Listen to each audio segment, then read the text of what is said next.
Cirbixiyaanada Ruushka iyo Shiinaha ayaa si wada jir ah u shaaciyay inay dayaxa korkiisa ee hawada sare ka samaysteen saldhig nukliyeer oo aad u casrisan, waxayna shaacintaasi u muuqataa mid aan ka farxin Maraykanka iyo xulufadiisa. Haddii Ruushka iyo Shiinuhu ay bilaabeen horumarinta saldhigga laga dhaliyo tamarta nukliyeerka ee dayaxa korkiisa laga dhisay, waxaa halkaasi ka dhalan kara in halbeega quwadaha caalamka lagu cabiro oo ay wax badan iska bedeli doonaan, isla markaana arrintaasi ay u weecato xooggeeda iyo tamarteeduba Shiinaha iyo weliba dalka Ruushka. Ruushka ayaa ku dhawaaqay in muddaba ay raadinayeen iyadoo la kaashanaya Shiinaha inay samaystaan warshadda tamarta nukliyeerka ee ku taala dusha sare ee dayaxa. Warshadan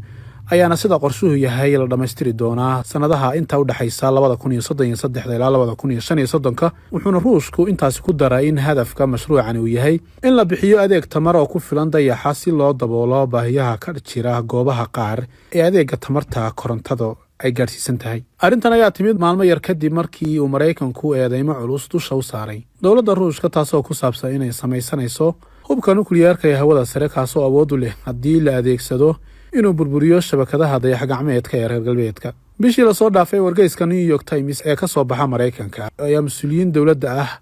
waxay ka soo xigteen ay u sheegeen in hubkani uu burburin karo isgaarsiinta dayax-gacmeedka, nidaamka meelaynta caalamiga ah ee GPS, xarumaha la socodka hawada sare iyo howlgallada taliska militariga ee ay fuliyaan Maraykanka iyo weliba xulufadiisa. hase ahaatee Ruushka ayaa beeniyey eedeymahan isaga oo wasiir ku-xigeenkii hore ee gaashaandhigga Ruushka oo ka hadlaya mashruuca lagu dhisay warshadda uu Ruushku leeyahay ee dhalisa tamarta nukliyeerka ee ku taala dayaxa korkiisa waxay bedeli doontaa habkii hore ee ilayska qoraxda looga soo saari jiray tamarta, maadaama buu yiri kuwaasi ay awoodi waayeen inay bixiyaan tamar ku filan dadyooga mustaqbalka tegi doona dayaxa. Wuxuuna sheegay in warshadaha nukliyeerka oo kaliya ay bixin karaan tashiilaadka ah in koronto joogto ah laga helo dayaxa.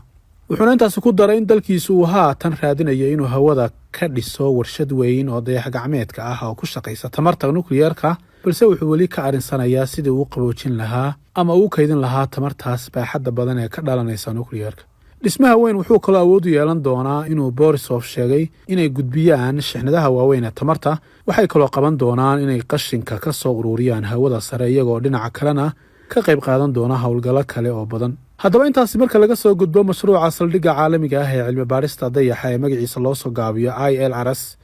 ee Shiinaha wuxuu higsanayaa inuu noqdo xarun si buuxda uga shaqaysa cilmi baarista dayaxa marka la gaaro sanadda 2050. Sidoo kale waxaa loo isticmaali karaa sidii loo ambaqaadi lahaa daahfurka meerayaasha kale oo ka mid ah nidaamka qoraxda. Dalalka Azerbaijan, Belarus, Pakistan, South Africa iyo Venezuela ayaa sanadii hore ku dhawaaqay inay ku biireen mashruucaasi, waxaana cirbixiyaanada caalamku u arkaan in mashruucan Shiinaha iyo Ruushku ay si weyn ula tartamayaan barnaamijka Artemis ee uu Maraykanku hogaamiyo, kaasoo ujeedadiisu tahay in deegaamaysi laga dhiso dayaxa dushiisa si aadanuhu ugu noolaado mustaqbalka, iyo in la hormariyo oo loo tijaabiyo tiknoolajiyadda u sahlaysa cirbixiyaanada howlgallada lagu sahminayo meeraha Mars. Mashruuca NASA ayaa sidoo kale sahmiya suurtagalnimada in la abuuro nidaamyada tamarta nukliyeerka si adeegaas looga helo dayaxa korkiisa loona siiyo saldhigyada loo qorsheeyey. Inkastoo midowgii Sofiyeetiga hore uu ahaa dalkii ugu horreeyey ee dunida hawada u dira cirbixiyaano iyo dayax-gacmeed ku gaaf wareegaya dhulkeena,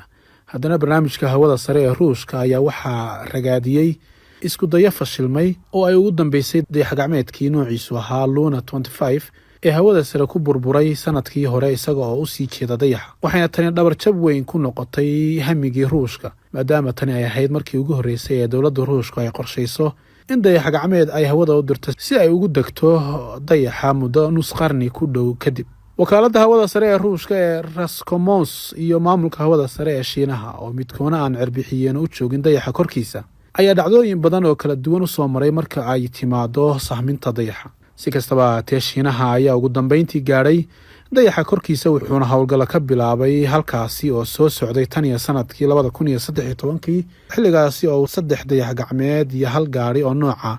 sahanka ah uu ka dejiyey dayaxa korkiisa howlgalkii la baxay Change. waxaana xigay 2 howlgal oo kala ahaa 2019 iyo 2020. Waxay sidoo kale Shiinuhu ku guuleysteen inay si guul ah uga fuliyaan howlgallo dayaxa dushiisa. Howlgalkii ugu dambeeyay ayaa sidoo kale ku guuleystay inuu dhagxaan iyo walxa kale ka keeno dayaxa si loogu baaro dhulka, taasoo noqonaysa mid uu Shiinuhu isku dayi doono inuu mar kale qaado howlgallo noocan oo kale ah dabayaaqada sanadkan. Si kastaba ha ahaatee, Shiinaha ayaa aaminsan in khibradda Ruushka ee ka dhanka ah sahminta hawada sare ay u weheliso ilo dhaqaale oo aad u ballaaran, waxayna tani ka saacidi doontaa inay ka dhigi doonto inuu guulaysto iskaashiga labadaasi dal, sida uu tilmaamay Wang Yang oo ah tafatiraha guud ee wargeyska Space Knowledge oo u waramayay warbaahinta dowladda Shiinaha. Inkastoo Shiinuhu uu xilli dambe soo galay sahminta hawada sare, haddana Beijing waxay diiwaan gelisay guulo la taaban karo muddo kooban, maadaama ay noqotay wadankii ugu horreeyay ee adduunka ah ee ka dejiya markabkeeda goobo fogfog oo dayaxa ku yaala. sanadii 2019 madaxweynaha Shiinaha Xi Jinping ayaa sheegay in dalkiisu ka mid noqday awoodda hawada sare ay tahay riyada ay weligeed ku taamisay jamhuuriyadda Shiinaha. dhinaca kalena wasiirka tamarta iyo kheyraadka dabiiciga ah ee Turkiga Albaas Arslan Bayraktar iyo wasiirka maalgashiga Imaaraadka Maxamed Xasan Al-Suweydi ayaa ka wada hadlay khariidada tubta iskaashiga dhinaca tamarta kadib markii ay sanadii hore kala saxiixdeen heshiisyo dhowr ah oo dhinacyo badan ah oo u dhexeeya labadaasi wadan. Bayraktar ayaa kula kulmay Ankara dhigiisa reer Imaaraad ee Al-Suweydi oo sidoo kale ah madaxa shirkadda Abu Dhabi Development Holding. wasiirka Turkiga ayaa kulankaasi uu kula wadaagay warbixino iyo qorshayaasha lagu bilaabayo heshiisyada tamarta ee labada dhinac ee ay kala saxiixdeen sanadkii hore. agaasinka isgaarsiinta Turkiga ayaa xaqiijiyay in Turkiga iyo Imaaraadku ay kala saxiixdeen 13 heshiis oo ku kacay $50 bilyan bishii Julaay sanadkii 2023. agaasinka ayaa war uu soo saaray ku sheegay in labada dhinac ay ku heshiiyeen in la dhiso golo istiraatiiji oo heerkiisu sareeyo oo madax ay ka yihiin madaxweynayaasha Turkiga iyo Imaaraadka. Bayraktar ayaa yiri waxaanu ku xoojin doonaa xiriirkeena mashaariic cusub oo dhanka tamarta ah. waxaan si wada jir ah u sii wadi doonaa iskaashiga gobol iyo kuwa heerka caalami ah sida kuwa Shiinaha iyo Ruushka ama Mareykanka iyo xulafadiisa. isku soo dhawaanshaha labada dhinac kadib waxaa suuqa ganacsiga iyo dhaqaalaha Turkiga albaabada u furay dalka isku tagga Imaaraadka Carabta, waxaana uu dakhliga Turkigu ka soo xareeyay suuqaasi sanadkii hore uu gaadhay korarkii ugu badnaa ee dhinaca dhoofinta badeecadaha kala duwan, sida uu qoray xogta rugta dakhliga ee Turkiga, iyadoo shixnadaha ay dalkaasi u dhoofiyeen ay kor u kaceen $3.65 bilyan sanadkii tegey. haddaba inta aynan gelin hadafka laga leeyahay saldhigga Shiinaha iyo Ruushku wadaagayo, waxaa xusid mudan in Shiinuhu uu muddo dheer darsayay waayo aragnimadii ay lahaayeen Mareykanka iyo midowgii hore ee Soofiyeedka ee ku aadanaa sahminta hawada sare,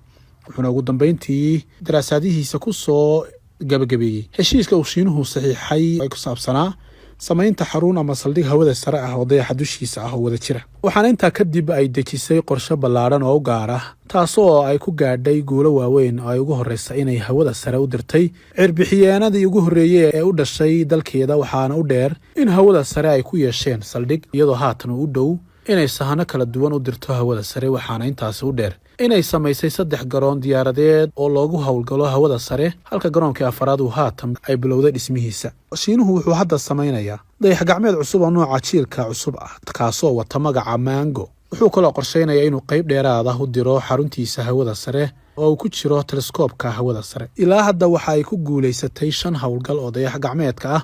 ujeedadan waxay ahayd inuu ka dhabeeyo yoolkiisa ah inuu yeesho saldhig shaqaynaya oo ku gaaf wareegaya meeraha dayaxa iyo inuu si ammaan ah dusheeda uga dego si uu baaritaano uga diyaariyo dayaxa korkiisa ama uu dhagxaan iyo walxa kale uu helo ula soo noqon lahaa dhulka. howlgalkii Change 5 ayaa ahaa midkii ugu horreeyay ee si habsami ah ugu wareega dayaxa, waxaana guulaha uu Shiinuhu gaadhay weheliyaal 2 dayax gacmeed oo loo diray dayaxa, iyadoo ujeedadu tahay in si hufan loo gudbiyo shabakadaha isgaarsiineed ee ka imaanaya saldhigyada iyo qalabka sahminta ee dayaxa dushiisa.